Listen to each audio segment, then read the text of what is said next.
Balogh László vagyok, magyar décsei gyümölcstermelő, főleg cseresznyénk van, de más gyümölcsöket is termesztünk, diót, alma, körte, szilva, sárga barack, őszi barack, málna, fekete ribizli, piros ribizli, jósta, fehér ribizli, és még a kivivel is próbálkozunk.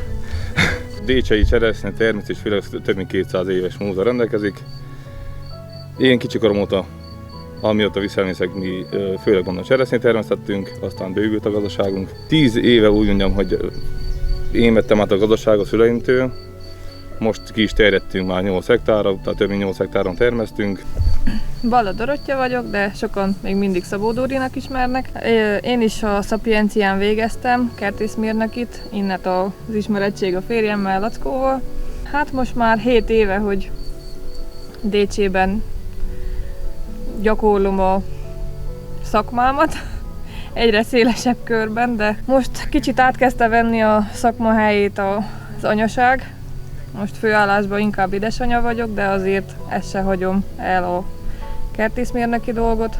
Régen egy nagy kecskele volt az egész, és utána bekerült a faluba egy református lelkész, aki tudott gyümölcsfát oltani, saját magának oltott, volt egy kis faiskolája. Látták az emberek a faluba, hogy ez a gyümölcs nagyon jó üzlet lenne, megélhetés szempontjában ugye a legelő rész az eléggé sinály volt, tehát úgy is csúfolták Décsit a kínlógyfal vannak idején. Az emberkék kezdték ellopkodni a gyümölcsfájékat, a csemetéket a csemetekertből. A tiszteletes úr ennek örült is, mert tudta, hogy így fog gyarapodni a gyümölcs, és akkor így kezdődött az egész, főleg cseresznye termesztés Décsébe. Utána meg a tiszteletes úr úgy adott össze fiatal párt, hogy minimum egy cseresznyefát ültetnek.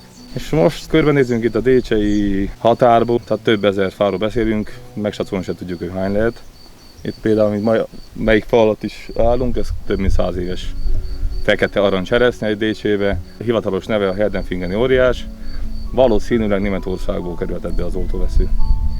De annak idején is ugye volt népvándorlás, mi is kimentünk, hát őseink kimentek egész Amerikáig is. A legenda szerint így került be a buzgó cseresznye, ami a Germensdorfi hivatalos nevén, mert Buzgó János bácsi állítólag behozta Amerikából hajón keresztül, a tarisznyába becsempészte úgymond, és elhozta Décsébe, ahol beoltották, és így maradt rá, hogy buzgó cseresznye. Az egyik legminőségi cseresznye, tehát ízvilágban, savasságban, ezek a régi fajták mai napig is a legjobb feldolgozása, tehát eltevésre, befőtnek, lekvárnak, pálinkának, de ezek a legértékesebbek, nem hiába az a neve fekete arany, mert ő hozta a legtöbb bevétel Décsének, de viszont a maga értéke is, tehát az ízvilága is a legjobb. Hiába jönnek most az új fajták, tudom, hogy nagyon jó, mindenki a kommerc után megy, hogy óriás legyen, tehát beszélünk a 32 pluszos nagy cseresznyékről, mindenki most a versenyez, hogy kinek lesz óriási. Szép, de nézzük azt, hogy az ember, amikor megeszik egy marik cseresznyét, akkor lenne íze is. Ezek a régi fajták még mindig őrzik a legminőségi, meg olyan ízvilágot, hogy a gyerekkori ízeket kapja meg az ember. Itt a jelenlegi gyümölcsösünkben ez egy 8 éves telepítés, több mint 7 fajtán, 7 vagy 8 fajtán van. Érdekes története van, mert Szapiencián végeztem, ugye az államvizsgán vadcseresznye típusoknak a szelektálása volt, tehát melyik lenne jó oltásra, faiskolai célokra, vagy esetleg feldolgozás céljából, azt is néztük a belső értékeket. És ahogy megmaradt csemetém, úgymond, tehát én szedtem össze a magot, én neveltem ki a csemetéket, én oltottam be, több mint 2500-3000 kb. Csemetém maradt meg.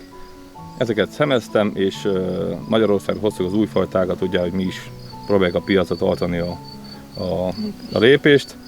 És így kerültek be ilyen nevek, például Valeri Chkalov ukrán fajta, vagy Bigaro Bulát, ez a két legkorábbi fajtánk, ez már ugye május végén szokott érni, most idén hamarabb, 2 héttel.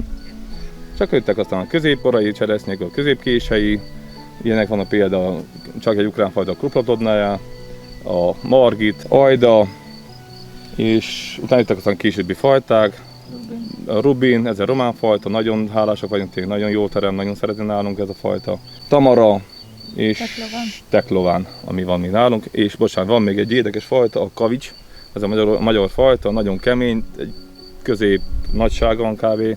Nagyon-nagyon kemény a húsa, tehát tényleg szállítása nagyon jó. Viszont ízvilágban nagyon közepes. Van még a fekete arany, meg a piros Jó, arany. hát a fekete arany ugyanis alapban itt volt, mert itt van már 100 éve. Hoztunk be piros És aranyt hoztunk be is. piros aranyt, ami egy érdekes régi fajta az is, ami ugye beporzás szempontjából került be. Világos cseresznye. Egy világos cseresznye, tehát az egy fajtánk, ami nem lesz sötét, tehát sárgás, pirosas marad, és nagyon, nagyon kedvelt most a piacokon. Összehozni azt, hogy helyt tudjak állni családanyaként is, meg itt a gazdaságunkban is kivegyem a részt még mindig, bár már nem annyira tudom, mint gyermek előtt, de azért igyekszem, bár tényleg néha elég kínlódás, mert sok éjszakázás van a hátam mögött azért, és még előttem is, úgy érzem. Nagyon sokszor hiányzik az, hogy ki tudjak jönni a gyümölcsösökbe, kicsit kiszabadulni a természetbe, ne legyen az a sok ember körülöttem, szeretem, de olyan megnyugtató, amikor kijövök, és hallom a tücsök ciripelést, a madár ciripelést, az azért kell az ember elméjének az is. Nehéz munkásokra főzni, a gyerekkel elég időt tölteni, piacon ott lenni, rendeléseket felvenni, intézni mindent, azért elég komoly logisztikát igényel. Kijövök ide, és ezt látom, hogy ez az én kis gyerekeim úgymond. Látom, hogy mit neveltem fel, ugye, mert itt a csemete pont olyan, mint a kisgyerek. Ahogy te hozzáállsz, úgy fog ő is. Nagyjából tudom, hogy cseresznyéből az ilyen 240 fal cseresznyéből. Ezen a területen. Ezen a területen. Plusz fenn a kajszi baratú 136, ha jól tudom, és ősziből 120. Én úgy tippelem, hogy egy olyan 1500 fa körül biztos, hogy van legalább. Hát az összes egy gyümölcsöség, igen. Legalább. De szerintem több. Mert azt mondják, minek felkapálni, de igenis fel kell kapálni. Trágyat be kell kapálni. Trágyat be kell kapálni, mert igényel minden évben, mert nem csak elvenni kell attól a fától, hanem kell neki adni is minden évben. Nálunk mikor ilyen 8 éves fámon, nekem a télen a szarvas kitör, 8 év munkám van benne. Ja. És ott van, miért ki van tőle. Újra az egyik, és még egyet. Elmegy 8 év. Tehát azt nem lehet visszahozni. Újabb ültetés, újabb 8 év, ugye. Úgyhogy nem kicsi rizikó benne. Ezért jó mondják Décsébe, hogy jobb örökölni gyümölcsös, mint hogy te kezdjed. Na de megértük ezt is, hogy 8 év után most már idén rekordtermésre számítunk cseresznyébe. Csak még kellene 3 pilcska, még szedje. Reméljük, hogy lesz erőnk idegrendszerünk. Tehát ilyenkor az alvási átlagunk 4 óra per nap. Az már jó. Kijövök, és itt egészen mikor hívjuk, jó, hogy estére fáradt vagy, de szellem még annyira feltöltődsz, hogy... Tényleg látjuk a munkánk gyümölcsét, ja. Szó szerint. És azt szeretjük, hogy nagyon sokkal jó visszajelzés, nagyon sok jó kliensünk van. Tehát neki is nagyon köszönhet, mert ők is ugye belepótoltak ebbe.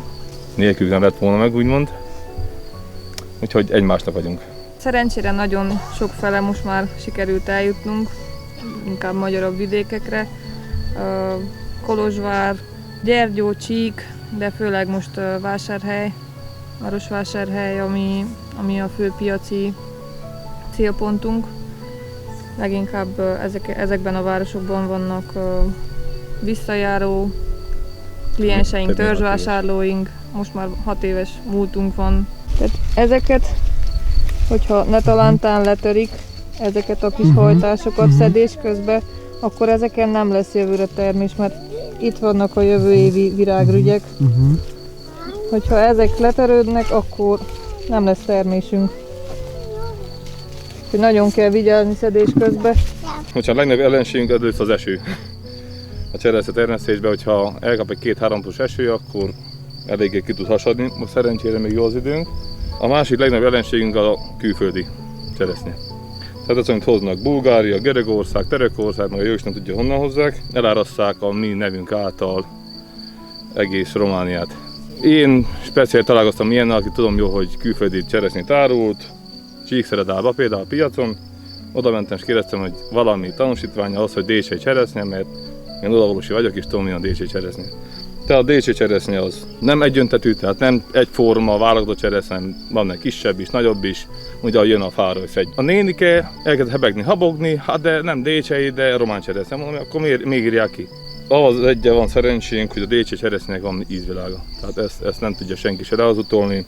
Minőséget meg próbáljuk mi is most már előállítani. Ugye ezt trágyázzuk, kínlódunk sokat, és próbáljuk mindenkihez eljutatni a szép cseresznyét. Úgyhogy mindenki a piacra arra kérem, vigyázzon, honnan vesz a cseresznyét, ha csak lehet Décsei legyen.